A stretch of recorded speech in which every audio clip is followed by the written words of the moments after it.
their passion, energy, and intelligence to take action on sustainable projects. Now you can listen to Radio Cayman everywhere. Everywhere. Can you hear me now? Everywhere. Everywhere. Yes, right from your Android or iPhone. Download the Radio Cayman app now on your Android or iOS phone. The Radio Cayman app is where you can listen to Radio Cayman everywhere you go. Everywhere we go, we go. Everywhere we go, we go. Find it in the Google Store, the Apple Store, or use the link at www.radiocayman.gov.ky. Yes, now you can listen to Radio Cayman everywhere.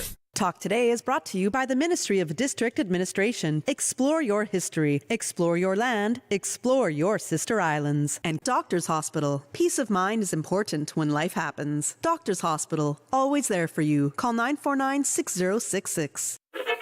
But I do have some questions.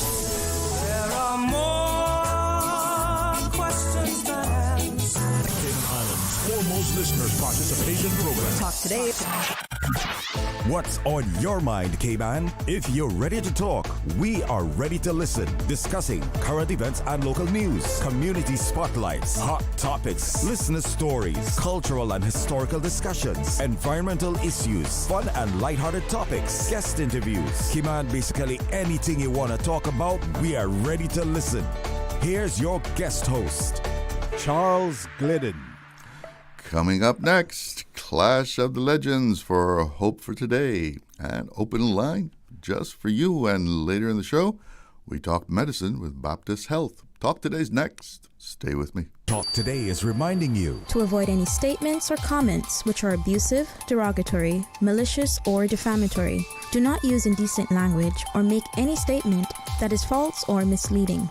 Call 1-800-534-8255, 949-6990, 949-8037, or WhatsApp us on 925-3261. And now, back to Talk Today. Good afternoon and welcome to Talk Today. I'm Charles Glidden. Thank you for making me be a part of your afternoon.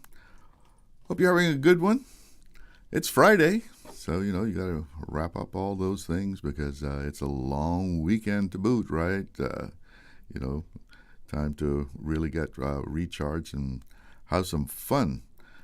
Yes, we will be observing Christopher Columbus's sighting of Little Cayman Brac and Little Cayman.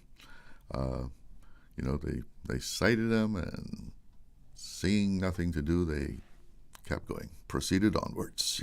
And so it's been ever since.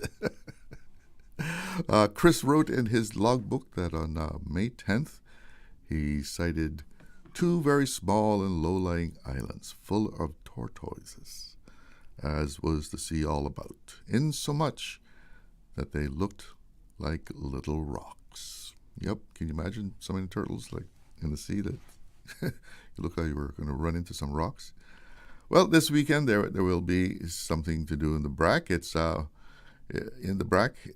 It's Bacchanal Carnival 2026. This whole weekend, as a matter of fact, they already started. They will be partying in the Brac all weekend. As they're probably partying right now. They probably called the week off from Wednesday. There's cultural workshops, cooler fetes, day parties. The Bacchanal party goes on until Monday. The main event being the Bacchanal Road March. And, have a good time. Have a good time over in the Brac. Well, if you're a Cayman football fan and you'd like to see some of those old school stars in action, well, this weekend be sure to catch the Clash of the Legends, an event for the whole family, really, which raises funds for the Hope for Today Foundation's halfway house operation. And in the studio to tell us more about that is Brent HYDES, the operations manager of at Hope for Today, and Frank CORNWALL will be joining us shortly. But Brent, how are things going for this weekend? Things are setting up to be one spectacular event. We got the East End Old Boys, like we talked about, the Bordentown Old Boys, the Georgetown Old Boys, and the West Bay Old Boys. They're really prepping up to let this event be a tremendous success, not only for the Hope for Today Foundation, but for the community, because we believe the community needs some entertainment, and we're going to give them that. Yeah. This has become a sort of fixture on the calendar now, right? How long have you been doing it? We have been doing this event, Mr. Glidden, for 13 years. And it's always been a tremendous success. We have had the English Old Boys. We've had the Jamaica Old Boys go up against Cayman. At this event, we have had 500 to 600 people come out to take in that afternoon, and it's just been an afternoon of fun for the whole family. I've seen the kids come out, participate in the sack race, the egg and spoon race. There have been some great gift certificates from all our sponsors, and just to see them come out and have an afternoon of fun, celebrate an evening of culture. Mm-hmm. Us as Caymanians coming together for one particular purpose, and that is to assist individuals in our community that are struggling with substance abuse, recognizing that they need help. The Hope Foundation continues to do that. At the same time, we put a dent in crime. We recognize that most of the petty crime in this country is usually because of people trying to feed their substance abuse habit. Unless, as a community, we recognize that and try to contribute small pieces and to assist these individuals, we know it's going to get worse. Mm-hmm. We've seen it. I grew up with a lot of individuals that were struggling with drug and alcohol addiction. Some of them have passed on. Some of them have OD'd. I see some of them that are still struggling, refuse to get help, and them that are willing to get help. Some of them are doing very well. Some of them have also came into the program. And as part of the program, what we recognize in recovery, if you have a program that is set up for you, we encourage people to continue to follow their program on a daily basis. A lot of people come into recovery, and what they do is they get real comfortable with where they're at in life. Then they stop going to the things that are actually and doing the things that was actually keeping them sober and straight in the first place. So it's not very long after that they will fall off track. But we encourage them when they fall off is to get right back on track, lift your foot up, dust yourself off, come back into the program and start it all over again. So you were saying that a lot of the petty crime, if not most of it, is because of people trying to feed their habit. Absolutely. Absolutely. So, instead of looking at them as just bad people, look at them as people who need help. Of course. You remember when we looked at substance abuse many years ago, we looked at it as that people were just bad and sick and disgusting. Was usually a lot of the words the term that people use. Today, the Medical Society has seen addiction as a medical problem. They believe that the addiction is a disease, and it can be arrested if individuals do and work the program that is sought out by their counselor, the professionals that have put these things in place for them. So it can be arrested. People do get well. It's like a cancer. If we do not do the necessary work, it's going to remain exactly the way it is. So people do the medication for addiction or for outreach of substance abuse. It's the 10 meetings fellowship. What keeps a lot of people clean, I think people just never talk about it so much, is staying connected. Staying connected to the fellowship. It is so important to individuals that struggle with addiction issues. Finding a group, 12-step recovery group, and staying connected to that group. Being of service to the individuals who still suffer from addiction and issues of mental health, whatever that may be. But we have to continue to help, and that's what the Hope for Today Foundation does. We provide a safe haven where people can actually come, live, they'll be fed, they'll be cared for. It provides an opportunity for individuals seeking recovery. And, when people think of addiction, they often just think of drugs, but alcohol is a big player in this thing, right? Well, addiction goes much deeper than drugs. And you can talk about alcohol, but you can talk about gambling, sex, etc. What we talk about is people that use drugs usually are seeking what we call instant gratification, which means is they want to feel good and they want to feel good now. And if drugs is what it takes, that's what they're going to use. If gambling is what it's going to take, that's where they're going to go.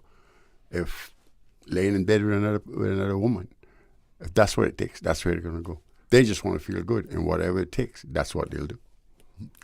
Was one of our callers the other day, I think he said, even wanting things can be an addiction. Absolutely. Shopping. So the term shopaholic is... Food. Shopaholic can be a real thing. Real issue. Yeah. Well, marriages have fallen apart because of people overspending. Yeah. All right, we're going to take a little break here. Be right back. Accidents and illnesses can strike without warning. Ouch! When it comes to urgent care, every second counts. At Doctors Hospital, we have a dedicated team of experienced doctors and nursing staff available to you 24 hours a day, 7 days a week. Don't waste time in an overcrowded emergency room when you need urgent care. Whether it's a broken bone, a severe infection, or a sudden illness, trust in Doctors Hospital's unwavering dedication to providing the best immediate care. For complete urgent care when you need it the most, choose Doctors Hospital, located in Georgetown, 16 Middle Road. She hear clunk and her car stop. I was just about to send her some money, so I send it straight to her JN money transfer card. It cost me less, and perhaps she use the card, pay the garage right away. She'll get discount through the JN Rewards program in Jamaica. This card make things easy. You can even get funds at any multi-link ATM. JN Money Transfer Card. Fast, affordable, convenient. Tell your loved ones in Jamaica about it. Sign up is free. Cineco's parametric insurance after hurricanes is now available for motor policies. Fixed automatic payouts cover incidental vehicle expenses like fuel, cleanup, and minor repairs. No claims, no damage required. $200 for comprehensive policies or $100 for third-party policies. Available exclusively through Cineco and included with all new motor insurance policies and upon renewal for current policies. Visit cineco.ky today. Cineco, keeping Cayman covered. Radio Cayman's Talk Today.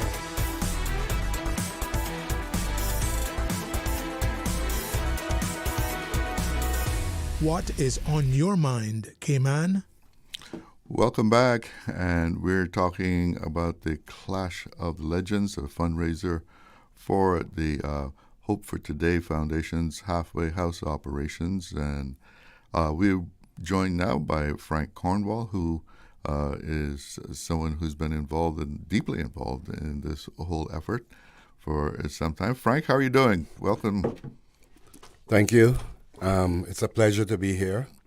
And yes, I'm looking forward to another successful year of the Clash of the Legends. And I want to see it continue and grow. And I would love to see a greater participation from the corporate sector and funding of really, really needed effort to curb drug abuse or substance abuse, as we know it to be. And having the halfway house that BRENT here actually runs, it's a great effort. And it is doing such a great job that I would even love to see, like I said, the corporations put in more effort and funding it to make it a success. And as we have the Clash of the Legends on Monday, I would like to see the public participating and coming out in multitudes, in large numbers to support. And, it is a family fun day, and there's lots of activities and lots of prizes to be won. I would like to say thanks to the sponsors who have made all the effort and provided the gifts that will be given away. And like I will thank them so much, and I want to see them even sometimes send some of their people to come and even show up and hang out and participate in the activities. It would be a pleasure. Well, it certainly is a operation that improves the community, and as far as corporations are concerned, makes Cayman a better place to have your business going on. Exactly. Now, the day is kind of split into two. You got the family events going on from 3 o'clock, is it? Yeah, what we do, we'll be serving food from 3 o'clock on. So if anybody is hungry, whenever they're hungry, they just pop up to the food stand. They'll get a plate of food. They'll get whatever their heart desires as far as the food that's being served. But in between that time, we'll be having the sack races, egg and spoon races. There'll be bunks and castles. There'll be other activities. There'll be people that's around, that be bouncing around the ball with the children, just in case the children may want a little exercise, want some practice. But their whole afternoon will just be full of activities. So we encourage the community to bring out their kids. This is really a family affair where we come together as a community and try to make a difference in our community. And it's like Frank was saying, I really want to thank all the sponsors that came on board that makes this event possible. But without the players, this event will not be possible. And we need to take our hats off to the old foots who have went in the closet, dust off the cobweb, decide to come out, and they're not that fit, but they're going to try. Might have to put some Bengay on before they got on the field or something, right? We may even have to get the ambulance, HSA to stand by, but whatever it takes, we gonna make sure they're protected, and we're going to have an afternoon of good community spirit and fun.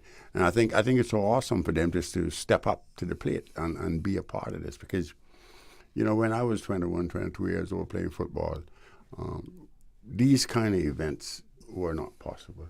We didn't think about recovery. We didn't think that this place would be in the state and the position that we're in today. So we got to thank government after government and that has always stepped up and to assist our community with people that are struggling with substance abuse. So we've come a long way as far as programs, right? But I got to tell you, the Minister of Social Development and Innovation who really stepped up to make sure there was always funding to supply or to support these organizations. Your day-to-day operation is mainly funded by the government? Absolutely. Absolutely. Government provides most of the funding to assist this foundation and what we do day to day. We raise a lot of money because we do the Clash of the Legends and we do our Walk for Recovery. So we do 2 fundraisings. Plus we have a lot of individuals that contribute to this foundation annually. So we got our annual returns that keep coming back and throwing money into this. But it's a community effort. So we step back again and we look at our community the way it is today compared to the way it was when we were growing up.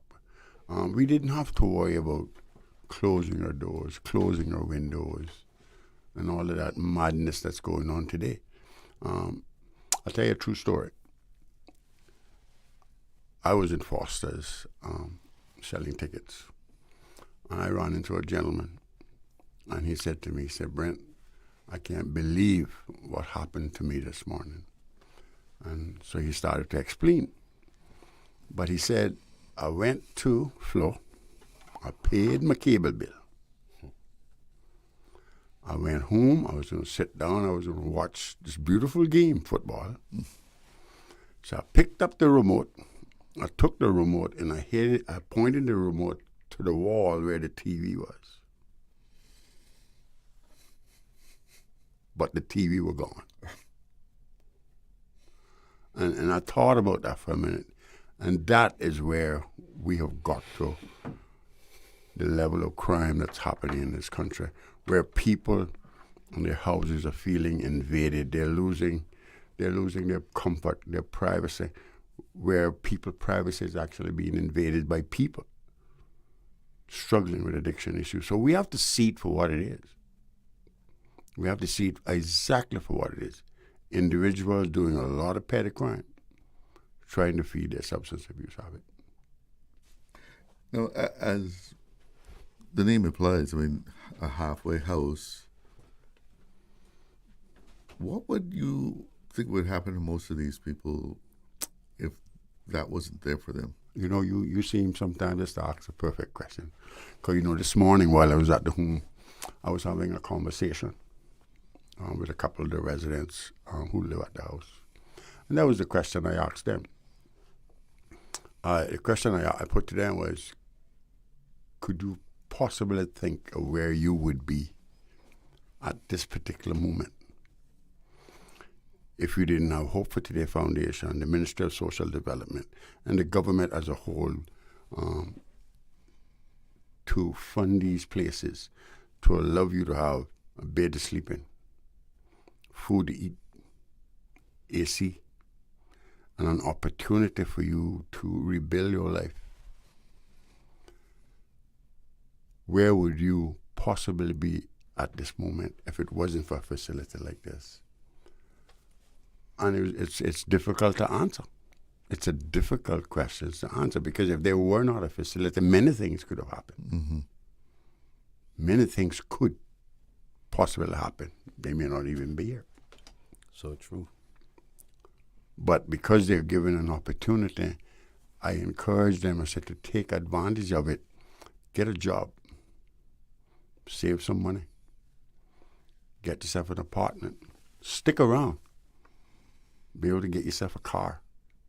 Get yourself all these wonderful small little luxuries that we enjoy as a person. Stick around. Just make yourself the person that God intended you to be. Amen. And I would imagine for some of them, that's a heck of a hill to climb.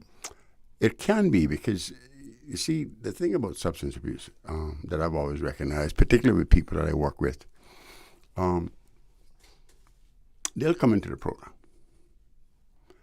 They'll come there, they'll stick around for about 3-4 months, where they're starting to plant their feet on the ground. They're starting to get to a wonderful, comfortable place in their life. Not there yet, but they're starting to feel comfortable. And addiction is just like me and you sit down having a conversation. It'll talk to you. It'll tell you. It'll tell you some stuff. Like, I'm good now. You know, time to move on. I don't need all this. Don't need all this anymore. I don't need all these rules. I don't need all this pressure. I don't need to be doing this. I don't need to be doing that. And the addiction just jump on your shoulder and tell you, say it's time to move. But you can move, not saying this will happen to everybody, but for most people, when they leave the program, they stop doing the things that are necessary to maintain recovery. And it's not very long before they end up being back in that same old place. Really? How did I get here? Why? How did I get here? Because you stopped doing the necessary things to maintain your sobriety. Frank, do you interact with any of these people? Yes, I do interact with them at various times. And I always try to put a positive mindset back into them. I always try to get them to accept that they has a fault, and the only way to correct it is to control your mind, because a part of your mind is what gets you to go right back to where you were before. So even if you had a few months of recovery, as Brent just said, your mind leads you right back. So I speak to them, I give them encouragement. I try to establishing them that they need, if they're not on the program and getting help, that they need to find help as soon as possible. So, yes, I do my part. Now, I know Hope for Today is a bridge. Mm-hmm. Yes, it is. But is it also a firewall to help those people from not connecting back to their old friends and getting back into that old routine? See, what I would simply say, what do we get from recovery? What do we get from wanting change in our lives, coming off of substance abuse and working a program recovery? All we really get is our integrity back. That's really, really what we get. The rest of the stuff, like cars and apartments and jobs and stuff like that, we have to work for that. We have to work at that. See, for some reason, people get it all wrong. They think that because you got into recovery that everything's supposed to be all sweet and done. That's not necessarily the way it is. Going into recovery, we develop a change of attitude and integrity. We say what we mean and mean what we say. We show up when we say we're going to show up. We become that person that God intended us to be, the honest person, the good neighbor, the good child, the good son, the good father, the reliable one. But it doesn't mean we're going to get a big old house or a nice car. It doesn't mean we're going to get any of that stuff. That's the stuff that takes work. And a lot of the times, it goes with the same thing in recovery. You have to do the work.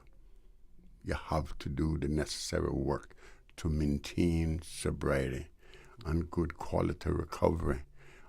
Because anybody can, we talked about this last week, anybody can get clean. It's staying clean. Yeah. It's that consistency that's going to allow the community to be able to look at you and say, wow, you're looking good today. And they will continue to encourage you and support you. And they'll even encourage you sometimes if you fall off. They may even ask you what happened. But the whole purpose of Hope for Today Foundation, it's a bridge. It's an alternative to a prison sentence. But does it prevent people also from seeking out those old well, that's where the change is. We have to change our old behaviors, our habits, our friends. We have to change all of that because recovery teaches us that. If we want to continue to stay clean, we have to change people, places, and things. It teaches us that.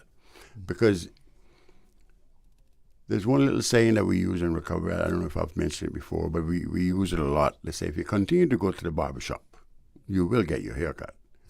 It's just a matter of time. And it's the same thing with hanging out with your old friends.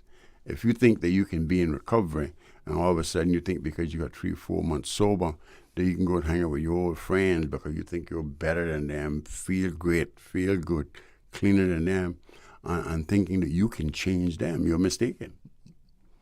Frank, I know you had a thought there, but just hold it. I got to take a break. Be right back. Looking to explore your future in Cayman's insurance industry? Join us at the Cayman Next Gen Insurance Forum on May 28th at the Marriott. This free event is designed for school leavers, university students, and early career Caymanians, with parents also welcome. Learn how the insurance and reinsurance industry works, hear from young professionals, and connect directly with people in the field. The event runs from 2:30 to 6 p.m. with refreshments provided. Register now at imac.ky or follow at iMac Cayman on Instagram for more information. Hosted by iMac, Circa, and CIIA. The best foundation you can wear is glowing, healthy skin. The offices of dermatologist Dr. Wayne Porter specialize in enhancing your skin's well-being. Whether you're seeking advanced skincare, including any skin cancers, Botox, filler, cosmetic skin enhancements, or simply looking to reduce wrinkles, Dr. Porter offers a full-service dermatology and dermatological surgery practice. For more information, email drportercayman@gmail.com or call 946-9020. That is 946-9020.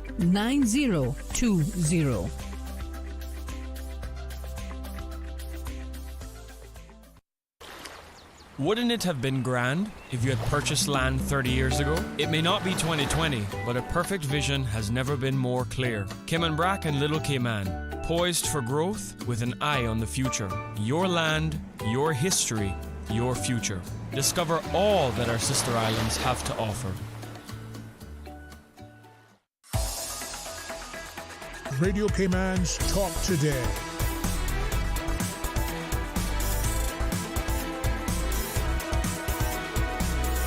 What is on your mind, Cayman? Welcome back, and I know you wanted to add on to what Brent was talking about, Frank, about keeping away from friends and so forth when you're in a recovery. Yes, that is the very most important thing, to stay away from the people that you normally did hang out with. As a matter of fact, it's like becoming a Christian. You have to reborn again. Mm-hmm. So all old things must be put away, and there must be new things. So your whole life existence must change from the way that you did things before to a new way. And it only can happen through the strong will of the mind and the desire to change. So when they go through the process of in a safe house, and they go through the programs are there to teach them how to change the old habits to new habits. And it helps them to build back self-esteem, because I think they do lose their self-esteem and their worth in life. So the whole mindset has to change. And that is what that will hold them through a long recovery and maybe go on to change their entire lives. Because you have people who may have been on drugs for years, and they change their lives. They decide to make that change, and by the grace of God, they stick it out, and some of them become successful business owners. So there's no limit to what can be done after recovery and changing your life. So I encourage, if there's any out there listening, I encourage them to look into themselves, take a deep, deep look, and look at where they are, where they came from. Choose a path of where you want to be and change your mind, because that's the road to recovery, to true recovery. Brent, do most people have to hit rock bottom before they wake up? Most people do have to hit a level of rock bottom. Now, everybody's rock bottom could be different. Okay. It doesn't mean that they have to be on the road, nasty and dirty. It could be a simple fact that going to work, getting paid. Marriage falls apart. Marriage starting to fall apart. You get hit with your children looking at you because you took the family's funds and you went and squandered it one weekend. That may be all it takes. But everybody will hit a level of rock bottom. So wherever that is for somebody, that's where it is. All I can encourage them to do is when they have an issue, whatever that issue may be, drugs, family matters, whatever it is, seek help. You know, we're lucky in the Cayman Islands because a lot of our treatment centers and our facilities are absolutely free. They're free. We have a government that's really looking after the people. They're putting all of this stuff in place that if you're seeking help, you have an issue, you can seek help for your problem free of charge. Yeah. And it doesn't get much better than that. No. Mm-mm. If you were in the States. You just you have to want it. Yeah, if you're in the States and you're just talking to somebody, it can cost you a fortune. Yeah. Just picking up the phone, they may want to charge you for that too. Yeah. But we're so lucky here in the beautiful Cayman Islands that we have a government that has put stuff in place, government after government, that has continued to fund rehabilitation centers, counseling centers, probation and rehabilitation offices. They have continued to fund these facilities so that the people have an opportunity and the best opportunity possible. They fund the rehabilitation halfway houses, the transitional living facilities. They fund that. So when I look at everything as a whole, you know, we shouldn't sometimes be where we're at, but you can't give somebody recovery. Yeah. You can't give them that. I mean, so many times I look around the community of West Bay and people that I hang with and I talk to sometimes, I say to myself, God, if I could just give you what I have as far as rehabilitation, the quality of my life today, if I could give you that, I would give it to you. But you see, you can't give somebody recovery. They have to want it. We talked about this a little earlier. You have to do the necessary work because it doesn't just start with the drugs. The drugs is just a symptom of really what's going on inside. So at Hope Foundation and the Counseling Center, between all the entities, we try to get to the bottom of it. Like the root. What has caused all of this? Where's it stemming from? What family matter? What piece of your life that may be unraveling, that you're struggling with? A lot of the problems is, half the time, is getting these people to be completely honest with what's going on. Yeah. People can't help you if you're not honest. Honest with themselves. Yes, absolutely. And that's what it's all about. And that's the message that we try to send through Hope. People do recover. People do get well. People do get sober and clean and live productive lives in our community. And there's lots. There's lots. And that's the message we try to carry. So this fundraiser on Monday is going to help you to carry out that mission. Yes, it does. It covers a small piece of the bill throughout the year. But most of all, it's spreading the message of change. That's what it's all about. Yeah. It's spreading that message of change in our community. How every individual that live amongst us can play a small little part, whether it's encouraging, whether it's shooting a couple of dollars that way, shooting a couple of dollars this way, providing food, clothes, whatever you can do. Remember, there's people in our community that needs help, and they struggle with some serious issues. Those issues can be detrimental to our society. We're not immune from crime, you know. I mean, you and I could be walking the street. Certainly not. Like the man who went to turn on his TV. Absolutely. Absolutely. So when do things get started on Monday? Things are going to kick off at 3 o'clock. We're going to start serving up some food. We have some nice friends at the foundation who's going to come by, be serving the food. There's going to be face painting, all of that nice stuff, egg and spoon racing, sack racing. We're looking forward to the premiere coming down, being a part of it. We're looking forward to all of the West Bay MPs to come down, be a part of it. We've invited some other MPs before. We're looking forward to Mr. Isaac Rankin coming down.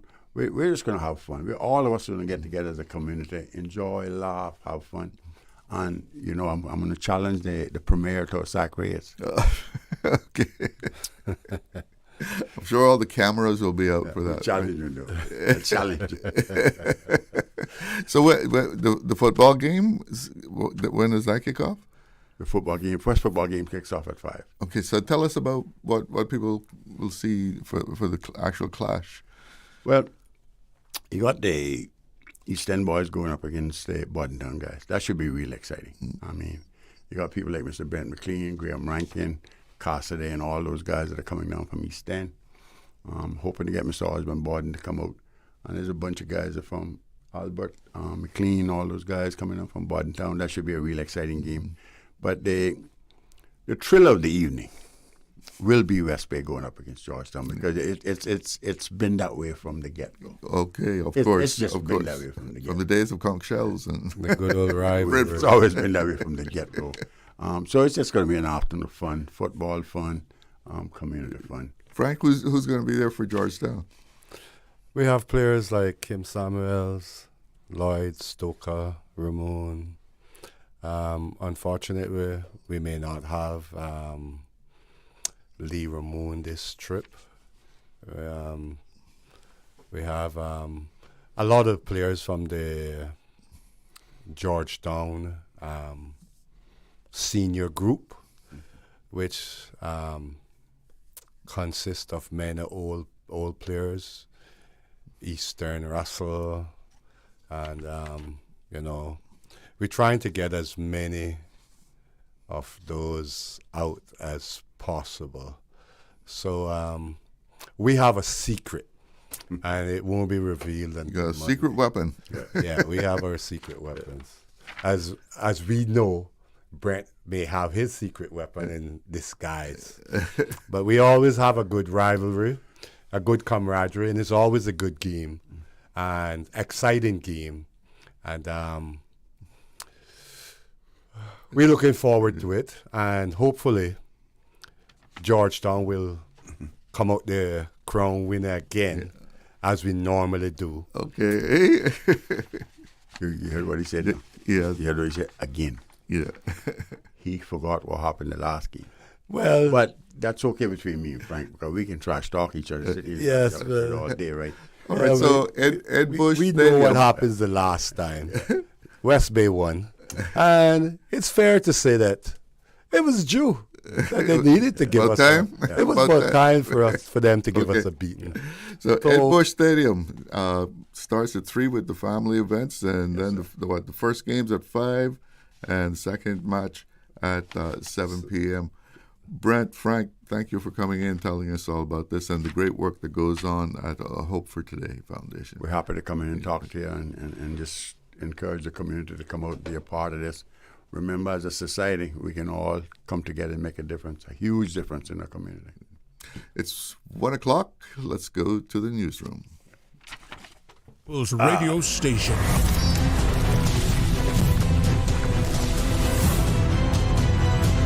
Radio Cayman in the Cayman Islands. From Radio Cayman's newsroom, this is Headlines. Local, regional, international news. The headline news is brought to you by Kirk Market and Health Services Authority. With your latest headlines, I'm Elizabeth Charles. The Health Services Authority is advising of adjusted hours for Discovery Day on Monday, May 18th. In a public service announcement issued today, HSA says accident and emergency will remain open 24 hours, while all district health centers and outpatient clinics across the islands will be closed. Urgent care will operate from 11 a.m. to 8 p.m., with pharmacies open on reduced schedules. The HSA says all clinics will resume normal hours on Tuesday, May 19th. In international news, U.S. President Donald Trump and Chinese President Xi Jinping have wrapped up a two-day summit describing the talks as, quote, very successful, though no major agreements have been confirmed.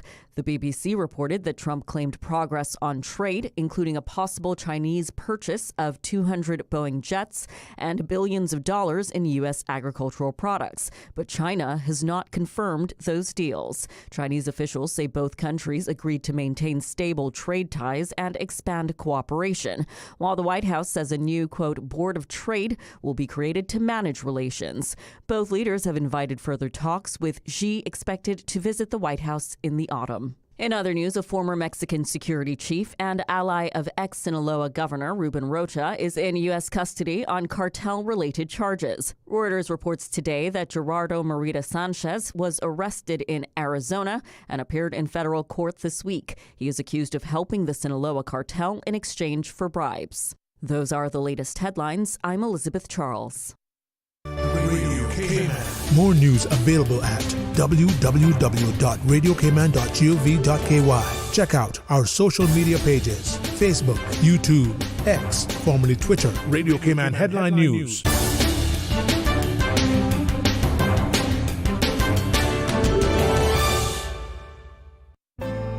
Your Cayman Islands Health Services Authority has been the national healthcare provider of the Cayman Islands for many generations. We have elevated our level of care to ensure you, our patients, have the best possible experience. We offer better access to care close to home with the most locations on all 3 islands, delivering a full range of primary, secondary, tertiary, and emergency care.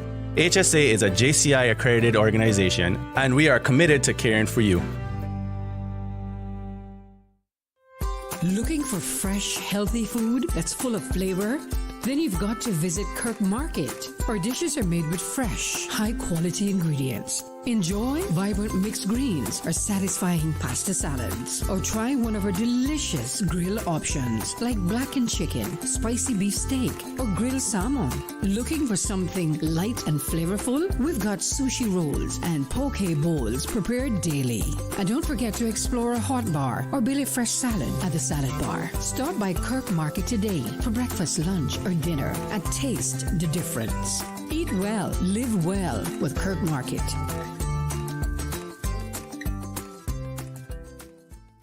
Radio Cayman is pleased to feature this special Sister Islands historical vignette brought to you by the Ministry of District Administration and Lands. Explore your history, explore your land, explore your Sister Islands.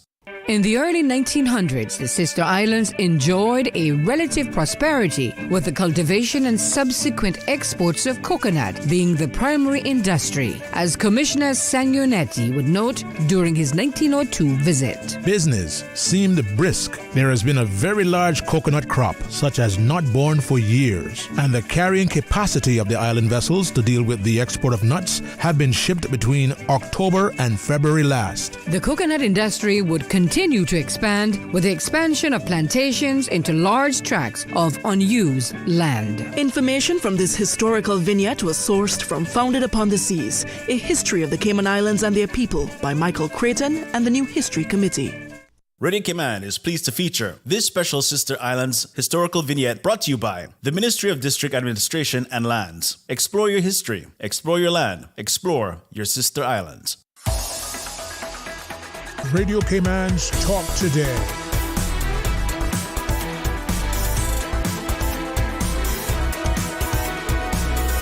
What is on your mind, Cayman?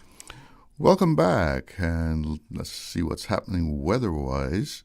Here in Georgetown, 87 degrees, feels like 96.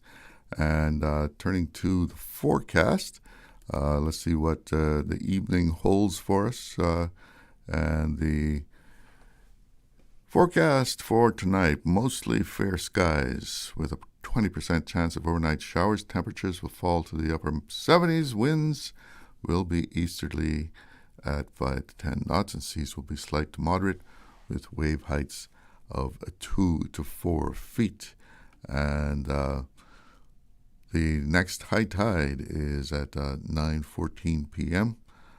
Tomorrow, low tide at 3:15 a.m., high again at 8:18, and a low at 3:04 p.m., high at 10 p.m. Sunset is at 6:52 today. So that's how things are looking weather-wise there.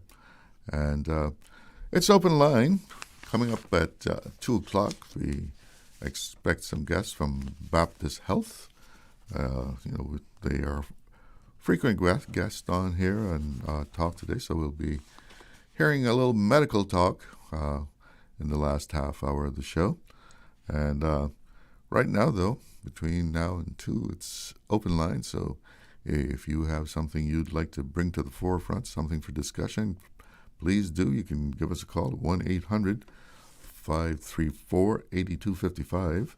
That's courtesy of Flo. You can also give us a ring at 949-8037, 949-6990, and WhatsApp number 925-3261.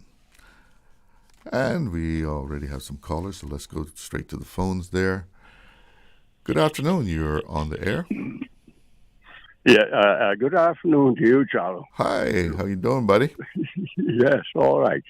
Can't complain for an old man. It was good to hear Brent and Frank Cornwall on there. Yeah. The important things they're doing, and very, very important. And just hope and get the funding, of course. As soon as we implement direct income tax, we'll have more available funds from all powerful boys that are earning a lot of money here. We can see it's coming when we see the government now acting on doing what they're doing and so forth. We're reading about these decisions to create funds and stuff like that. A slow creeping into it and listening to the clarion call, because we're going to have a great welfare, a good welfare system set up, and it's impossible to set that up. I've never heard of any country being able to do that without direct income tax. You think we're going to need the welfare because of an aging population? Yeah, we need it. The NAU, that's what it is, really, a welfare system. I mean, we heard it. That. I don't know if you heard the show yesterday with the director of the, statistics office. Yes, statistics. And he pointed that out, that we do have an aging population. Yes, we do. We know that. It doesn't take any rocket scientists to figure that out, or more now economical geniuses to figure it out. The thing we talk about is, before I say anything more, I'd just like to recognize my friend, Mr. Raymond Scott, his contribution to this, I think it was this morning earlier on, to try to facilitate the rescue. It could have been yesterday, but I think it was this morning, very early, to the rescue, or the seek rescue for a seafarer who had seaman who was on his way from Cayman to Grand Cayman, to Cayman Brack, I guess, and got lost, or was in trouble. Mm-hmm. And he hobbled out with his gout and his pain and his suffering with a flu, to get in contact with a big ship that was passing by, a 65,000-ton bulk carrier, and heading into Texas, I think, from Brazil, with steel and concrete slabs together. And got the captain to turn her around and go back and search for 24 miles or more, coming back towards Grand Cayman and all that. And that's a remarkable feat to try to help, Indeed. Yes. Anyway, all the sickness that came is so apparent that we were interested in trying to get, people rescued. Very commendable of Raymond over the years. Yeah, he's been doing it for some time. I mean, government hasn't really recognized the value of him at all. I don't know why, but that's successive. The thing that I was interested in asking them is when they said GDP, which to my meager knowledge means gross domestic product, doesn't it? Mm-hmm. Yeah. What is in relevance to gross domestic product to Cayman? What are we talking about? What do we produce? Besides our tourism, let's take that out of it. The tourism thing, we know by the hotel taxes and so forth what it contributes, and the restaurants and the different things all over there. I don't know their contribution, but there's no way of really recording anywhere near exact what it contributes without some form of direct income tax. If it even meant sales taxes, you could check the receipts from the people's restaurants and so forth and so on. Of course, we know the house, the bed tax and things like that. But well, I guess it's the revenue that is produced locally.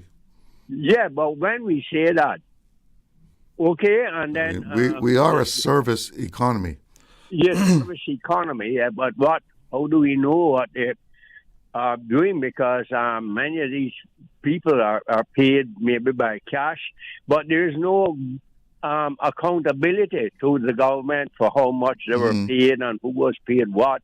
Do you understand what I'm trying to say? Because we don't pay any corporate. We don't know. There's no corporate income tax as such that you can say this company made this much this year and produced this much. But there are, and to your point, it's not hard data, but businesses, there is that business survey that where people are required. If you have a business license, you have to participate in their survey of what your business did for the year. Yeah, but as a matter of fact, I think it's due next month. It's a sort of voluntary thing, really, because they're not. Well, you don't have to say it's not audited. The numbers are certainly not audited, but you are required to participate in it. Yes, but you're participating in it. I got your point. It's not hard data. Understand? No, it's not. We're talking about billions of dollars, not just millions, hundreds of millions. We have no idea what's happening. Then look at the people who come to work here in the financial world. They were paying direct income tax. These big boys we see every day where someone has been appointed as chief of this, head of that, and they were paying income tax where they came from. And are they still paying income tax to that country from which they came? We don't know. There's no reporting of that. There's nothing said about that by the statistics office and so forth. How much money is going out of here paying income tax on these people's salaries? Or if you see what I'm driving at, but I mean that's a personal thing, not a corporate issue. Yeah, it's not corporate, but still, if it was income tax, it would have to be reported. This is my point here. These things we don't know. We know that there are people that cannot have the lifestyles they live by earning ordinary sums of money. We see the limit to the pensions contributions, $88,000. I think they may have raised it. I have no idea because that's paltry. We know those people are making a lot more than that. You can't be living on $88,000 and driving 2 or 3 cars that cost over $100,000 for the family each car. You can't be living in a $4 million condo. It goes on and on and on and on. That these things are not. It's not realistic. We're talking about money. A lot of money that's really not accounted for, and we see statistics and all that.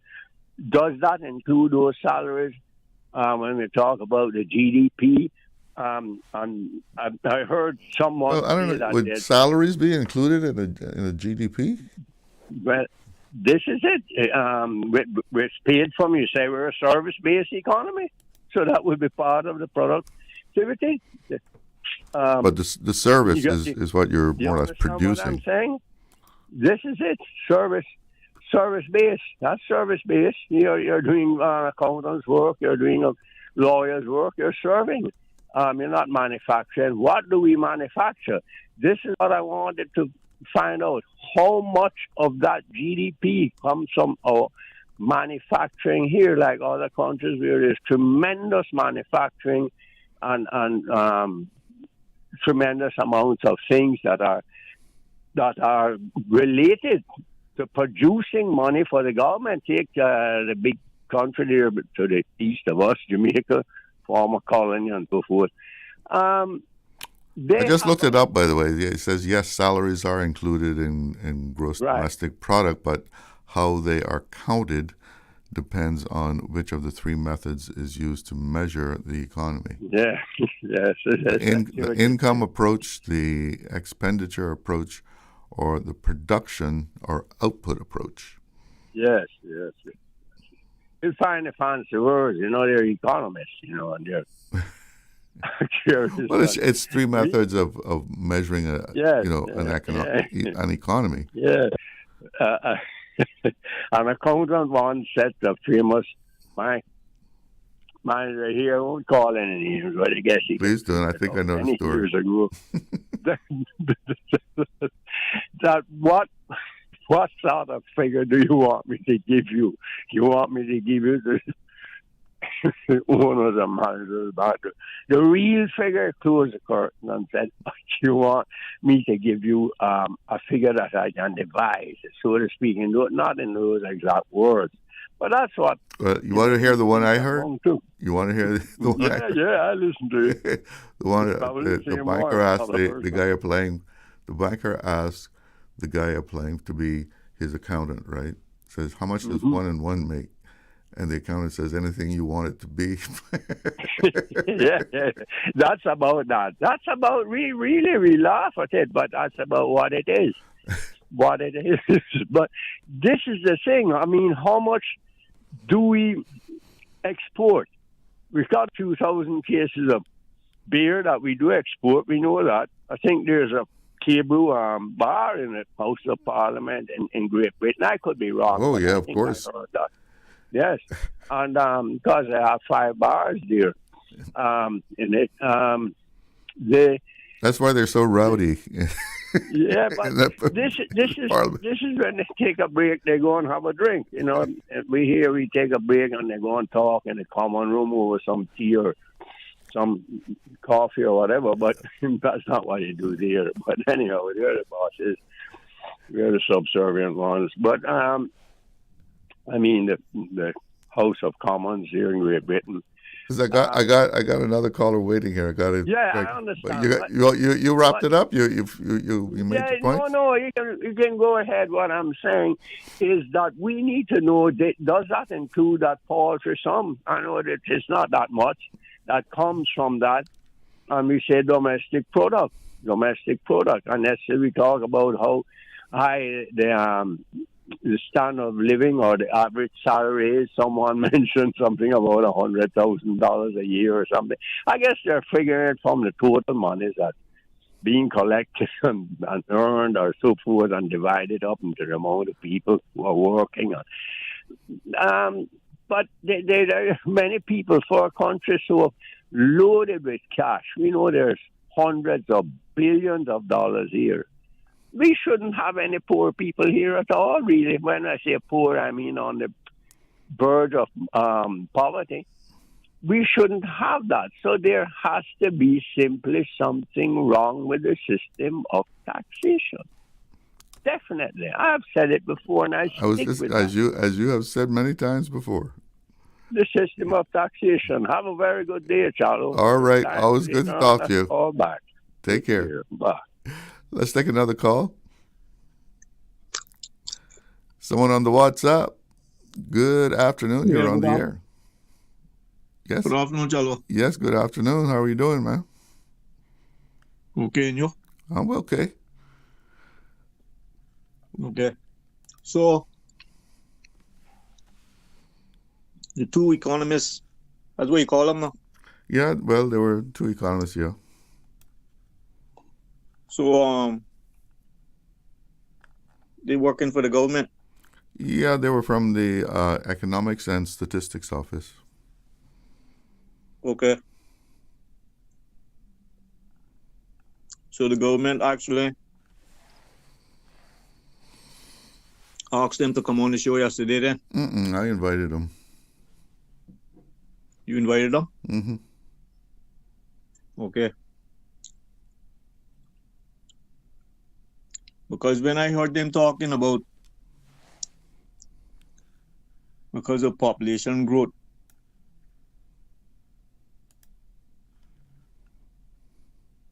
there's going to be a need of more workers, which means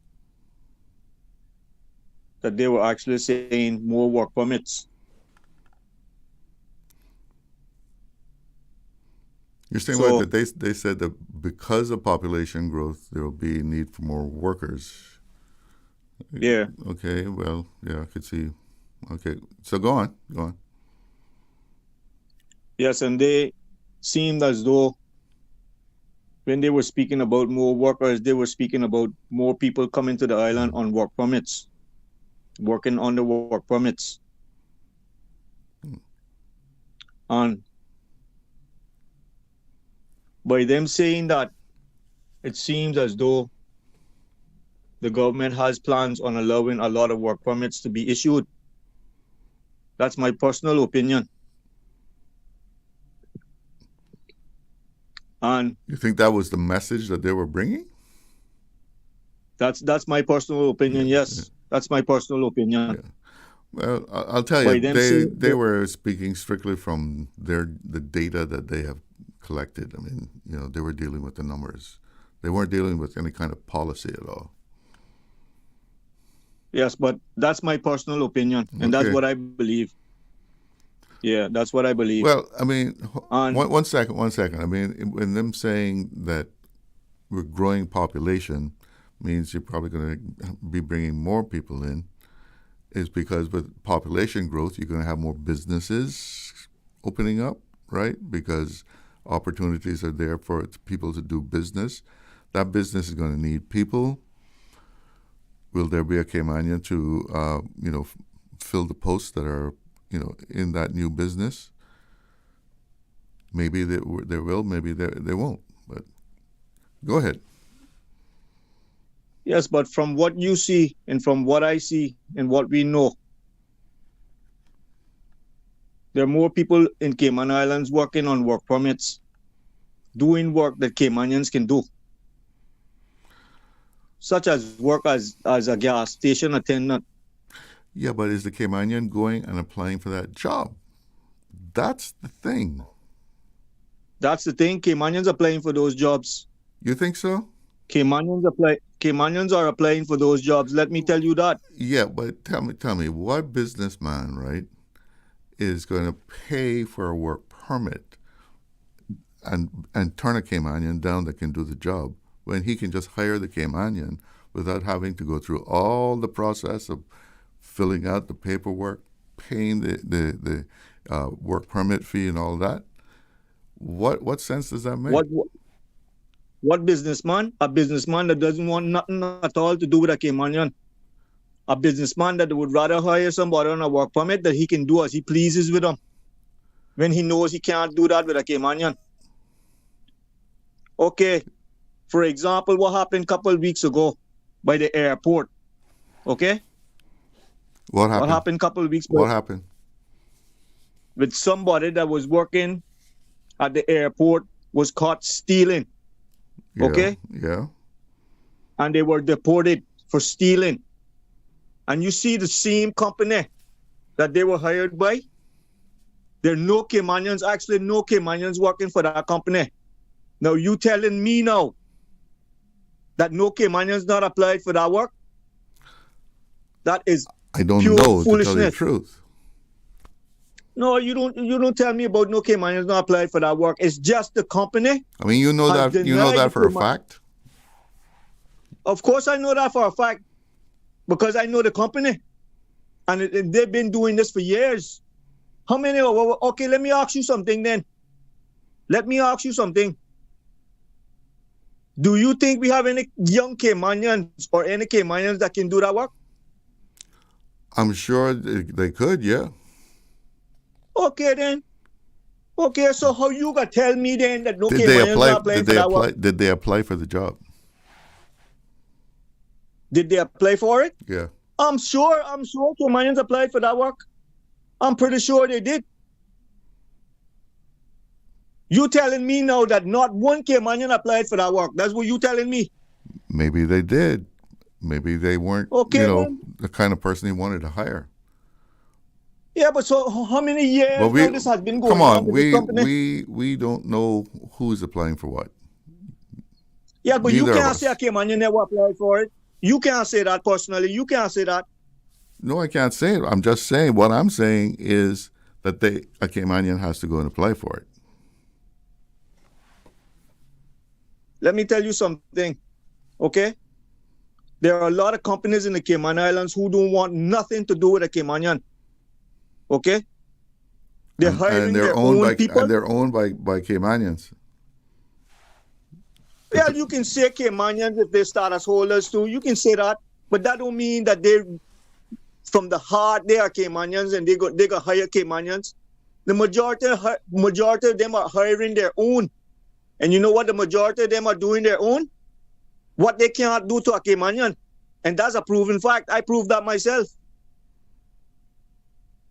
So when the government now is saying about the economy, we're going to need more workers, which means that we're going to need more work permit holders, that is encouraging companies to hire work permit holders and the Caymanian not having any opportunity, the majority of the time, from what we see, of getting any work. Okay, are you aware of the whole procedure that people go through to take out a work permit and the requirements that are there to try and ensure that Caymanians get the opportunity? Well, they're making new laws now in order concerning hiring Caymanians first. They're making new laws and putting certain things in place. I mean, you have to post it. You have to post it on the work website for what it is. I'm not. Is it 2 weeks or more? You know, and if work sends you a person, refers you a person, you have to interview that person and give them a reason why the person that they sent you, you know, was not suitable for the job. You also have to advertise in the newspaper now, I believe. Yes, but you know another major problem in this too is what they want to pay Caymanians. They want to pay Caymanians what they're paying a foreigner. A Caymanian is spending every dollar they have in Cayman. A foreigner is sending the majority of what he making back to his country, where $10 in his country is probably worth $100. Yeah, because he probably has a family that, you know, he's sending money back to. Yeah, well, that's why they're hiring most of the time. They're hiring these foreigners, and the Caymanian might not be applying for it because a Caymanian not gonna stay in a one-bedroom house with 5 people. That's the first thing.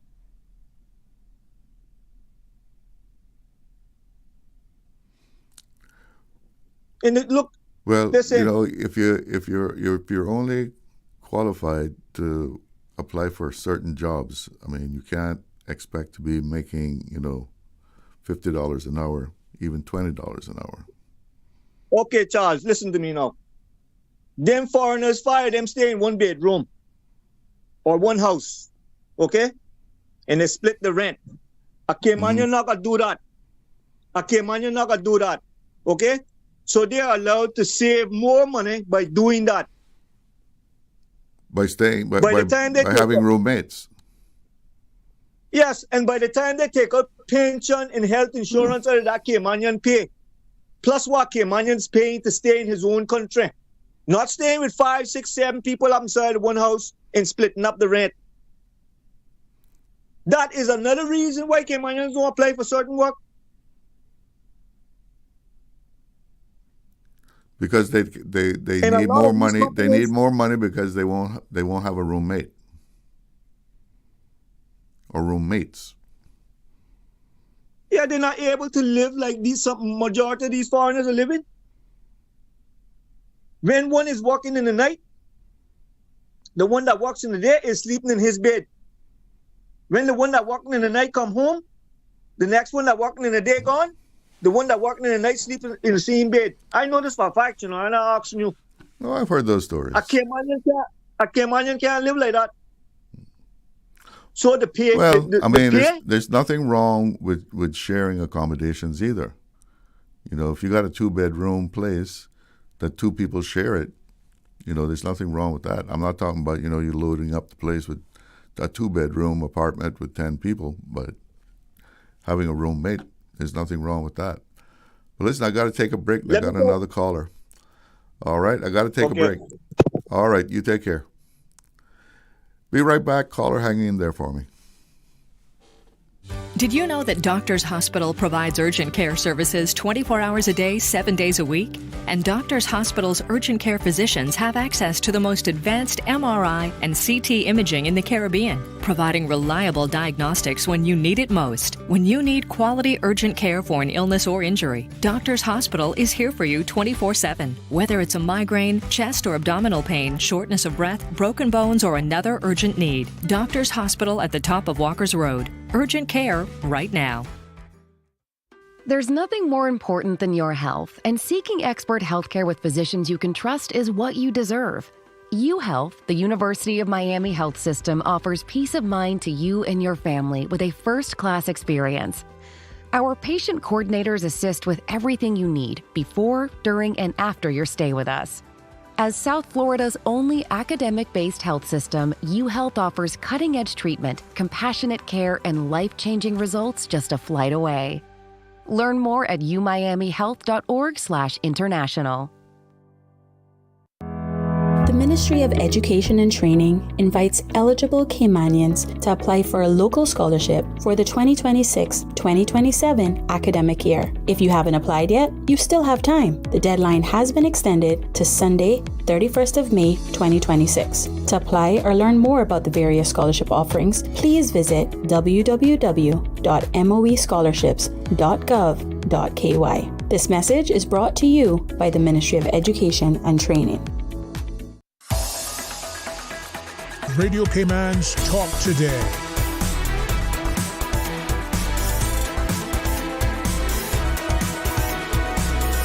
What is on your mind, Cayman? Welcome back, and it's open line going up until 2 o'clock. If you need the numbers, 1-800-534-8255. That's courtesy of Flo. You can also ring me on 949-8037, 949-6990, and on WhatsApp, 925-3261. And we do have a caller on the line. Good afternoon. You're on the air with Talk Today. Yes, Chalo. How are you doing? All right. How are you doing, my friend? Why, I'm just enjoying a good life, man. Well, lucky you. Much better than what it was. So what's up with you today? Yeah, I say, man, I don't have not too much to say because I really support everything that the last caller just said. And what we're saying here, Chalo, is not coming from Sandra Caton Mile Road.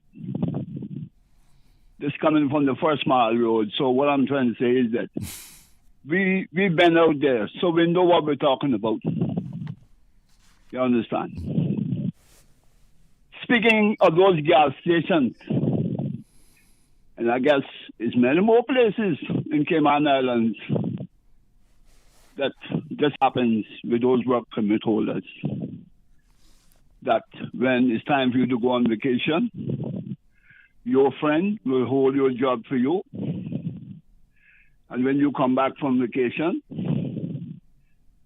somehow, some way, your friend go and get a job there too, after doing it for maybe a couple of times.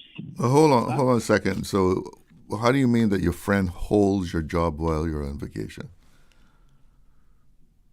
I mean, if you have a vacation, you got 2 weeks off, you get paid for that, and the person managing the place has arranged for someone else to be able to fill in your duties. What do you mean? Yeah, but that's your friend. What's that? But that's your friend. Yeah, but that person is already employed at the place. That's your friend, Chalo. You understand? No, I don't understand. Apply for these jobs. No, but when you're working at a place and you go on vacation, there's already somebody there to fill in for you. Well, I tell you what I know, man. You understand? I tell you what I know, Charlie. We not have no. Let me see. If what you're saying is, I go on vacation and I get my friend to come and work for me, work my shift. Is that what you're saying? Yeah. Well, how does he do that? Yeah. Is he? Where's his work permit? But I don't know, Chalo, what is happening out there. I applied for those gas stations, the one here right here in Red Bay, right alongside me here. Just after I finished at Cayman Bay. Oh no, I don't hear anything from that. Oh no, you understand? But we're not going out to work for no $3 and $4 an hour, pumping gas. Yeah, well, they're paying. They got to be paying what, $8.75 now. Hello, I know how these things go, you know.